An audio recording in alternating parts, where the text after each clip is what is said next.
8 2024, question 31. Consider the reaction nitrogen plus 3 hydrogen twice. So this is a reaction which is happening in a ammonia conversion reactor in a continuous flow reactor under steady state condition.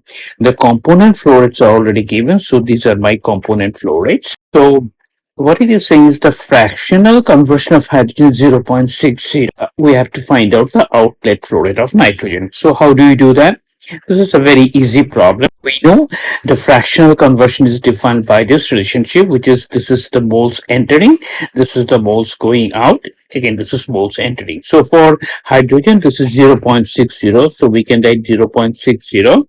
And hydrogen, it is 300 minus, let's say, n of hydrogen, which is going out from here, n of hydrogen going out from here, divided, of course, by 300. And if you do the calculation, n of hydrogen becomes equal to 120 mole per second. So this is 120 mole per second.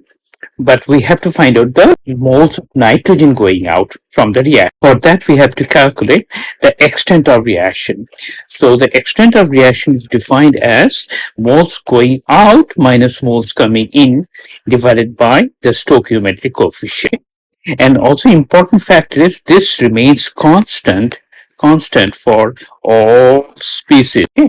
So we can write this one as, so this is going to be, so now for hydrogen, if we do the calculation for hydrogen, we already know this is going to be equal to 120 minus, of course, 300 divided by, of course, we have, this is the stoichiometric coefficient of hydrogen.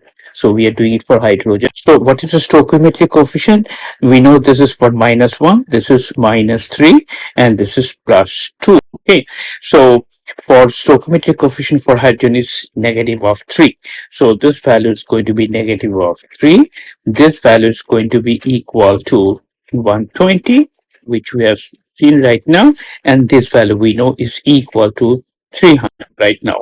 So if we do the calculations, we find the extent of reaction G is equal to 60 mole per second.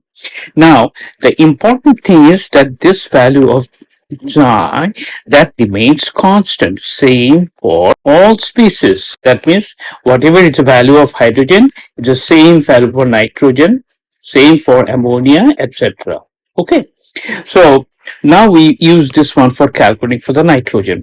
So for the nitrogen, this Xi would be equal to 60. That would be equal to Ni, what is going out for nitrogen, minus what is coming in, which is, of course, 100, and divided by what is the stoichiometric coefficient for nitrogen, that's equal to -1. So we put that value as -1. From there, we get N of nitrogen is equal to 40 moles per second. So what we have here, N of nitrogen, that is equal to 40 mole per second. And of course, N of inert, that's going to be equal to the same, 1 mole per second. So what is the answer? The answer, of course, is going to be 40 mole per second.